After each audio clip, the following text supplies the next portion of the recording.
Welcome to the Farmwell Hub, your one-stop shop for all things related to farmer wellbeing and support.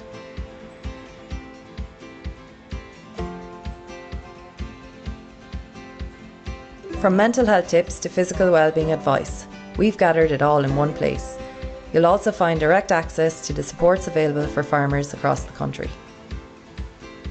We'll be speaking with real farmers, sharing their stories and starting the conversation about farmer wellbeing. The Farmwell Hub is here to help. It's a resource created specifically for us farmers and our families. It has everything you need to know about well-being and it's right at your fingertips. Let's share our stories and let's support each other. We face unique challenges every day, but taking care of our mental and physical health is just as important as taking care of our land and livestock.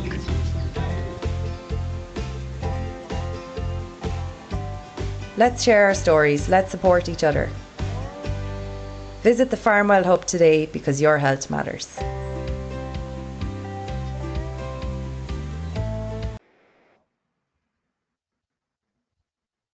Good evening everyone and welcome to tonight's Farmwell Hub session. I'm Anne-Marie Doran and I'm your host for this evening's discussion. The webinar will focus on a sensitive but essential topic, suicide awareness and prevention.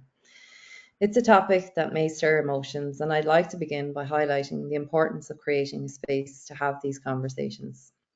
By opening up and talking, we are building pathways for empowerment, understanding, and hope, not just for individuals, but for families and communities. Tonight, we're here to listen, learn, signpost, and support one another. If you find that you need to take a break or are not okay to join us this evening, please feel free to step away and watch back at another time that feels right for you. We have a mental health support section on our website that will advise you on supports you may need to access. That's on www.farmwellhub.ie. After this session, I encourage you to do something kind for yourself, whether it's connecting with a friend or simply taking some time to relax or watch some TV. I'm like a broken record now at this stage, but the show cannot go on without our brilliant guests. Joining us this evening are two remarkable speakers who are extremely modest in their introduction, might I add. These two are well recognised for their work and are two supreme mental health champions. Gina Delaney works in the community and voluntary sector, has been involved in many farming initiatives and lives, works and volunteers in the rural area in North Kilkenny.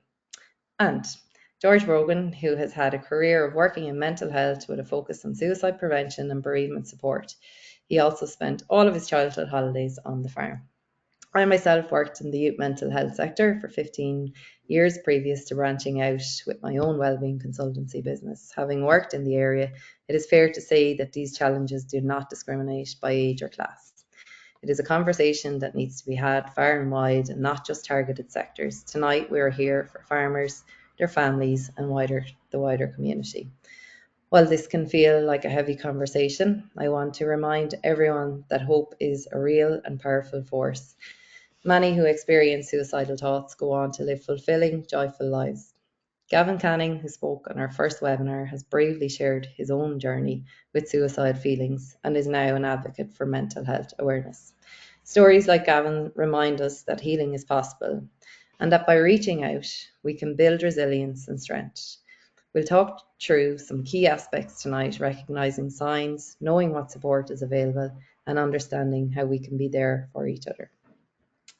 So I'm just going to go to our brilliant guest speakers. What are some of the signs that someone in your life may be struggling, or how can we identify these in others and even ourselves? So I'll let this duo work it out themselves. They're well used to working with each other. George, you go first. Could I start with that, Gina? Yeah, thanks, Anne-Marie, for inviting us on. I suppose we all struggle from time to time. We all have bad days. We all have, things going wrong in our lives, and that's okay and that's normal. But sometimes it becomes overwhelming for us. That bad day becomes, a bad week, and we find it difficult to manage it. We find it difficult to cope, and we will try our best to cope, but it can get to that point where we just can't manage it anymore. And it's at that point that really that's a concerning point. When it comes to that, we feel we don't know how to handle the struggles, we don't know how to handle what's going on in our lives. And that's, for some people, they may look at, I just cannot do this anymore. I've had enough. And that is, we want to pick up when somebody is at that point, and know, how to help them, and how to support them. Yeah. Thanks, George. Thank you. I think it's kind of it can look differently for everybody, isn't it? So like we each one of us here tonight, we have a body and we have a mind, and so we have physical health and we have mental health. Um, and then there are things that we have to do all the time to look after both, our physical health and our mental health. Um, but sometimes, despite our best efforts, life is happening all the time. So there's always things challenging our mental health. And there, I suppose that's where it can veer into, where things are not going well. Our mental health is challenged and impacted. And I suppose, maybe the term of mental illness can come into it, or I suppose just, not coping as well as we maybe ordinarily would. And so like that will look different for everybody. And it's I suppose trying to see, well, what does it look like for me when I'm not doing well? Because as I said, we all have mental health. So when my mental health is not doing well, what do I look like? How does it feel for me? So that I understand it better, and getting to know then for our loved ones as well. Actually, I notice that they're a bit more quiet, or actually I'm not sleeping great, or I'm feeling stressed for, maybe it's going on now for a few weeks. So I suppose they're the stepping stones then towards, I suppose feeling overwhelmed. Thanks, Gina and George. So, acknowledging that everyone is individual, of course, it's still really important. Can suicide be prevented? And I think it's really important to have that conversation, because it will give hope and encouragement to people who are feeling like it can't be. What is your take on this? Well, again, it's one thing, it's something that we hear quite often. When somebody's thinking of ending their lives, that's it. There's nothing can be done, and it's false thinking. Hmm. Everything, anything can be done. People can come out of that dark place, and it is a really dark place to be. But even thinking about ending our lives, it breaks every rule in kind of in human behavior, and basic instincts and all that. And that does very often kick in as well. People will look for help, even sometimes they're not even aware themselves that they're looking for it. And it's really Yeah. important that others can see that and see them looking for that help. And that can be some of the things that Gina just said, just not sleeping, not eating, perhaps Mm. drinking more, a load of things, not socializing, not meeting up with friends, isolating. These are all warning signs that a person is not in a good place. And it's to be able to pick that up. And once that is picked up, and the friends or the family can pick it up and have that conversation with them, the conversation itself is the whole turning point. Getting the Mm. person to talk about what's going on for them, that's the beginning of their journey back to health again and back to enjoying life again. Yeah. Just start that conversation. Yeah. Mm. And I do think like the more we talk about it, like, sometimes I suppose, we might hear people saying, oh, everyone is talking about mental health now. But I really think like, yeah, we do. We all need to talk about it, because it is different for everybody. How our mental health is impacted is different for everybody.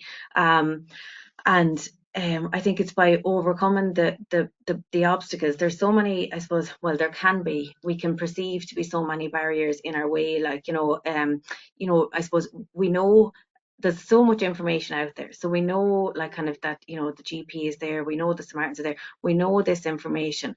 But sometimes within us there can be something just stopping us, like, you know, from making the call, from saying what we need to say, from reaching out. And we know that farmers are so resilient, just by their nature, and through their experience of how they live their lives and the work that they do. So sometimes it is just about saying, well, okay, yes, I am strong, I am resilient, but it's still okay for me to actually reach out, you know, as difficult as it might feel in the moment, to just, you know, to actually do the thing and reach out. Yeah. Yeah, yeah. Thank you. Really interesting. Yeah, and the farmer is so resilient, and they have to be by nature. That's a really good point. But yeah, just really taking time to wonder, to ask yourself, "Am I okay?" is just really, really important. Thank you. So there's a belief out there that there's a connection between self-harm and suicide. Is this another sign that somebody's struggling? If you're Uh, self-harm. Again, I think it's really important to understand self-harm is a huge, complex area, Mm, and one that needs to be really understood. And very often, self-harm is the opposite to suicide.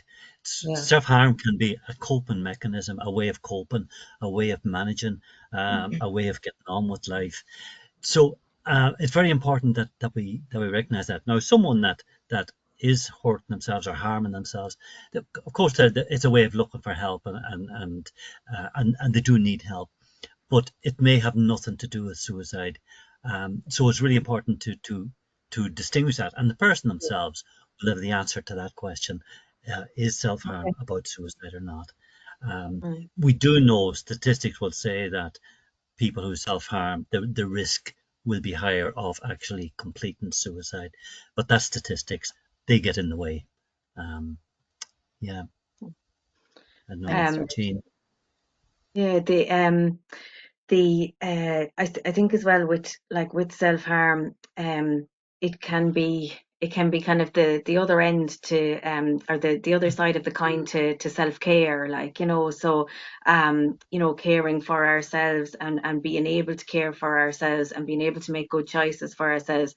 And sometimes self harm can be, I suppose, maybe when we don't feel that we are able to do that, things feel like they're out of control, and that maybe we're unsure what the next step could be. So we're trying to take back control in some way. Um, or maybe that we just don't feel that we have the worth, or the self-worth, or the self-value, like, you know, in order to care for ourselves the way we need to, like. So sometimes, like, self-harm can be, you know, unconscious, like, you know, that maybe we're not doing the things that we need to do for ourselves, like going to see the doctor if there's something wrong, you know, and Yeah, that thing could be at us for, you know, maybe a week, maybe a month, maybe 6 months, you know, and it's still at yeah, us, like. So I suppose it can be kind of unconscious, or maybe neglect, as well as, you know, kind of intentional and conscious self-harm. And I suppose just a little bit of humor, if it's appropriate, but like, we're so complex, aren't we, human beings? We are so complex. The things that drive us and motivate us, half the time we're really unaware of them. And I often think it's not me that came up with this, but somebody else came up with it. Like, you know, when you think about the cows out in the field and they're chewing away on the grass, like, that's their driving force, is just going around and eating the grass that they want to eat. Like, imagine like that life, and then you compare it to human beings. Like, we're yeah. just so complex, and all the cows are doing is worried about is eating the grass, like, you know. That's a fair comparison, all right. Thank you, George and Gina, for that. So, what can people do to get the support for themselves, or what steps are involved typically, if they get to that point? Yeah. I, I, I think that's a really, really important question, because people are generally at a total loss. What am I supposed to do? What do I do in this situation? It's Gina, you had said earlier about the courage that it actually takes to talk about your own problems and your own difficulties. It's very often seen as a weakness, as a sign of weakness. I need help. It's a sign of strength to actually go and say, I need help here. I can't manage. I need a bit of help. I'm in a dark tunnel. There's no lights. Has anybody got a torch that I can, find me way?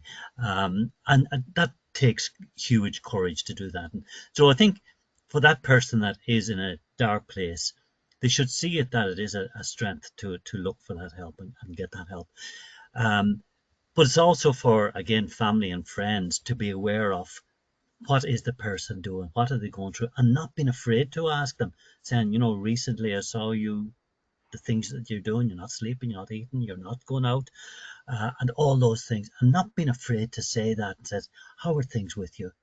They look to be pretty bad. I'm concerned about you. And that is very powerful, just for somebody, a friend, to walk up and say, I'm really concerned about you. Do you want to talk about what's going on? And that can be very, very powerful just for somebody, because that takes courage as well. It takes Yeah. courage to walk up to that friend and say, are you okay? And then Mm. to ask that the big question, is it that bad that you feel you can't go on? Is it that bad you feel that, you can't do this anymore? You just want to end it all?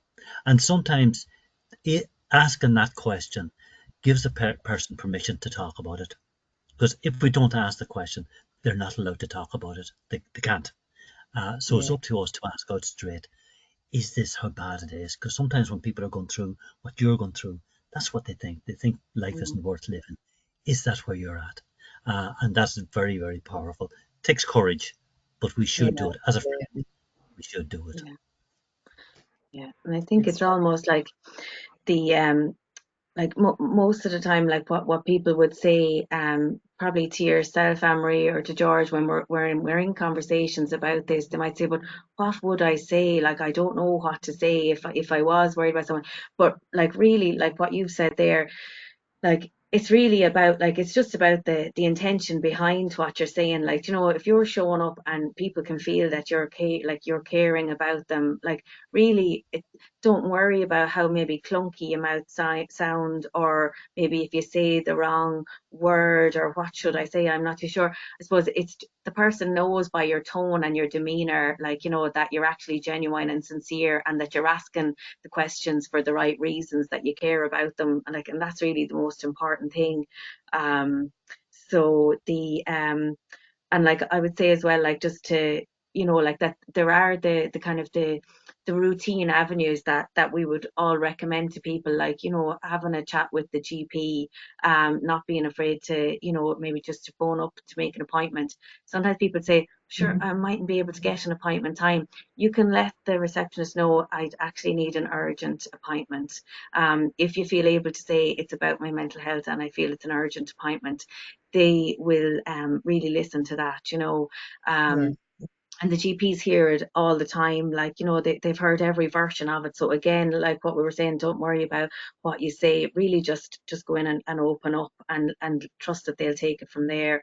And Samaritans, of course, as well, and there's text about it. So I'm not going to give all the numbers, because I know, Emery, that the link is on the Farmwell Hub, like, for those. Yeah. Yeah. If anybody does want, now these links they just happen to be all on our website, but if you do want, we have a mental health section on the website with the links of PH House and Samaritans, and I Mm. can't think off the top of my head what ones are there, but they're all in one place. So if you are at a kind of a loss as to where to even find any of these, they are on the Farmwell Hope website as well. So it's just a place where you can go directly to get them all in one place. That's great. Thanks a million. I just want to add one little bit to that Gina, you brought up there. And sometimes people kind of wonder, how am I supposed to fix this person? How am I supposed to sort them out? But Mm. there's other organizations and there's other people to do that. We really, what we have to do is just listen to them at the start. Just listen to what's going on in their lives, and we don't have to cure them. We don't have to sort out their problems, because that can be the big thing about, I'm not going to have this conversation with them, because I don't know what to do. I might make Yeah, things worse. You can't make things worse when you say, Gina, about your attitude. You're doing it for the right reasons. You're doing it because you're concerned, and that overrides anything else. We can say the wrong thing, we can make mistakes, we can ask the wrong question, but we're doing it for the right reason, and that's the main thing. So we Mm. don't have to solve all their problems, which is great. Mm. Point them in the right direction. If people were interested in any type of, say, training, is there training that people can go, or there courses people, if they were had a real interest in learning around, how to support someone, are there trainings out there? There, there is, Gene, I'll take this, Yeah, because go. it's my area. There are, the one is the Safe Talk training, suicide alertness for everyone. And it's 3.5 hours. Um, but it's just gives you an understanding of what it's like for the person, what they're going through, and just a basic steps to take someone through. Tell them what you're seeing and hearing, and what your gut feeling is. Ask them out straight, how bad are things? Listen to their story, and then doing a bit of, should you see your GP? Who do you want to talk to? We have to take this further. So that's the Safe Talk. You've talked, George, is There's it? Safe Talk, yeah. Okay. And that people can get on to the National Office of Suicide Prevention and find Okay. out where it's happening in their area, because it's happening right around the country. Yeah, what I Everybody, might do afterwards is connect in with Juan, and we might put that link onto our website. brilliant. I think I remember doing this many, many moons ago, and it's a great, like, just a little Yeah, starter. It helps people to, yeah. yeah, Okay. it is. And then the second one, then, which is, it's a 2-day workshop, and it's called Assist Applied Suicide Intervention Skills Training. It's Yeah. it's 2 days. It's a tough 2 days, but it's well worth doing. And anybody that feels that they could make that time to do it, they learn the skills of actually working with somebody, and doing that. As I says, great piece of work, and they're happening around the country as well. And again, done through the National Office of Suicide Prevention. And can Um, anybody do those courses, George? Anybody, anybody can Yeah, do it. They're for GA clubs, they're for community groups, they're for fantastic. workplaces. Anybody at all Yeah, can do it, and they're free of charge, as well, which is great. So nobody's yeah. excluded I think from. Um, sometimes in these scenarios as well, education is power for people. So when they feel they're equipped to, especially people, I suppose, in those key positions yeah, in the community, it's brilliant. Yeah, it's really good too. I'll get those links up on the website for anyone who's interested. yeah, Thanks, George. Um, brilliant. Brilliant. Okay, so this is going to be our final question. Would you believe the time just flies, because we have a little message from Gavin Canning to play at the end. I just really wanted to touch on this. What can families and friends do to support themselves when they find them in that really unfortunate situation when they do lose somebody? I suppose it's, in my own grief work. Um, it's a very difficult time, a really most difficult time for families, and friends and communities, as well, when they lose somebody, to suicide. Really, really difficult. And people do need support. And there is a lot of support out there. We mentioned, um, Pieta House, and those sort of organizations, Yeah, even local bereavement support groups, and a lot of the areas, most areas around the country, have, some bereavement support groups, to link in with. And it's really important that families, friends, and communities do get that support. We would find that very often it's the community that will get the support, following a loss to suicide. It's a really, yeah, really complex one. It leaves a lot of questions for people, and it's really tough. The whys, and the what ifs, and things like that. Really, really difficult for them. Yeah, thanks, George. I might add in about, just say, I suppose, where families or friends are supporting somebody who is, maybe struggling, I suppose, with their mental health, and maybe feeling suicidal, that that can be very heavy. You know, where you're, I suppose, trying to support somebody, where you're concerned about them, whether they're able to open up to you or not able to open up to you. Sometimes, you know, it can feel what's worse if they talk to you and maybe express their fears and concerns, or indeed if they won't tell you, but yet you know that they're going through something, they won't open up. So I would say to families that, you know, just to really to reach out and get their own support as well, and you know, to try to, because you know, I suppose you're really concerned about the person. It's just really important to look after yourself as well, or you won't be any good to anybody else anyway. So the message that I would like to say is just for families and friends to try and get their own support, to not to do it alone. Yeah, absolutely. And the whole message here this evening is just don't do it alone. You're not alone. There is loads of help out there for, you know, if you are in the dark. One of my favorite, I don't know the exact quote you said, George, there, but if it's dark, reach out for the torch and get help and turn the light back on. I really like that, the analogy of it. Easier said than done, but when we do talk, when we do reach out, the light starts to come back on, and the evidence is there. You know, we've all seen it. And Yeah. I'm going to be very happy to share Gavin Canning's video now at the end of this. So as we come to the end of tonight's discussion, I want to thank our wonderful duo, Gina and George. I could sit here speaking to you all evening, and it's a topic we could talk about every evening. And I think it's so important that we do continue the conversation, open conversations, and that's really important.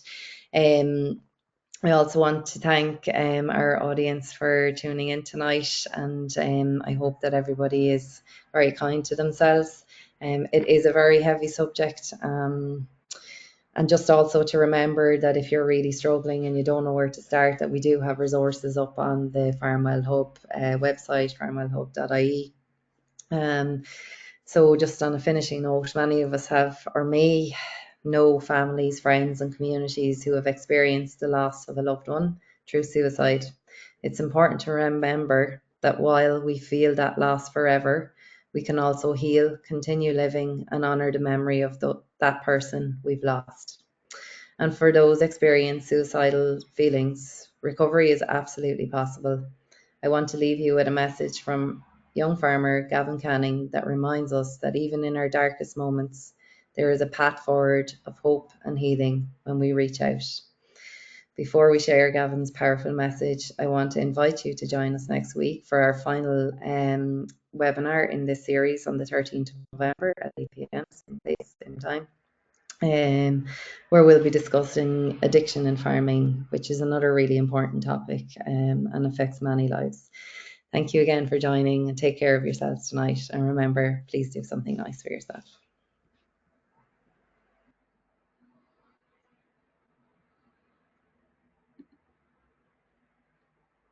Hello everyone, you're welcome back here to Canning Farms, and in today's video I just wanted to make a quick one this morning because today is a very important day. It's September 10th, which is World Suicide Prevention Day. Here in Ireland, roughly 500 people die to suicide each year. 80% of them are male, with a high majority of them 15 to 35 years of age. Suicide obviously devastates the family and friends that are left behind, and I just wanted to make this video because if anyone is watching this and feels the way that there's no way out, that people would be better off without them being there, that they want to commit suicide, want to kill themselves, just don't. There's always somebody you can talk to, always somebody you can reach out to, whether that be a family, whether that be a friend, even your local GP, Samaritans, Pieta House. There's lots of help out there. So you might be wondering why I'm talking about this on sort of a light-hearted farming channel, and that is because sometimes the farm can be a very lonely place to be. Especially like here, I'm full-time farming at the minute, and from one end of the day to the other you mightn't hear from anyone, you mightn't get a call from anyone, you mightn't get a text message, you mightn't see anyone. As well as that, compared to years ago where there was a bit of camaraderie with all the neighbours and things like that, a lot of people are working now full-time and that, so there's no one around during the day. So one way that I deal with that is once a week or once every 2 weeks I go play soccer just to get out with the lads, just to see someone else, talk to someone else. I do think that when you're farming full time you need a hobby off farm, because at times it can be all consuming, it can be all you do. Farming can be hard physically, mentally, financially. It's just not always sunshine and roses. You're battling the weather all the time, you're dealing with sick animals, and when you take pride in your farm, and like I try to do, if something goes wrong, you can take that personally. So therefore, it can weigh on you a lot. For those people out there that are in a very dark place and are feeling like life isn't worth living, I know exactly how you feel. I was always growing up, felt a bit kind of like an outsider or whatever, and then when I was 16 we were in a bad accident, and after that I suffered really bad with depression and PTSD. When I got into my early 20s, when I was 20 years of age, then I nearly became one of those statistics I was talking about at the start of the video. I just see no way out. I didn't feel like I was bringing anything to the world. I just wanted to die. I just wanted to kill myself. Obviously it didn't work. So come out to the other side of it. I was in a very dark place, obviously, but through my parents obviously realised then what was happening, brought me down to my GP at the time, and he got me help. So basically people from the Cavan Mental Health Unit would come out and help me for the next while. I was on medications, came off it, felt bad again, and I'm back on medications now for the last couple of years. I'm also getting CBT therapy at the minute. I find that very helpful. But just for those people out there who do at the minute feel like there is no way out, there is. It's going to be hard, it's not going to be easy, you're going to have to face up to a lot of your demons, but there is light at the end of the tunnel and there is a life after this. For a lot of young people out there, there's a lot of stresses now at the minute, whether that be social media, online, whether that be drug deaths. There's a lot of things out there that people don't really want to talk about. Anything can be resolved, so you need to reach out for help. You can't deal with these things alone. As they say, a problem halved is a problem shared is a problem halved. And there's also another saying that I'd rather listen to your problems than go to your funeral. And that is a very true statement. Not everybody is going to be there for you the way you think they're going to be there for you, and that's when you're going to realise who your best friends are, who the family you can rely on are, and you just need to realise there that they're the people that you need to surround yourself with. I'm just going to leave it there for today. So down below I'm going to leave some numbers for Samaritans and Pieta House. Also, if you're feeling bad, make an appointment today with your local GP and go in and see them. I really hope this can help someone, or even get the conversation today flowing. I know today is the awareness day, but if you see any problems with anyone you think might be suffering with depression or like that, maybe you should reach out, text them, just say hello, see how are you getting on, go for a walk with them, just check in on them really. So yeah, I'm just going to leave it there for today, and look, I hope this helps, and stay safe.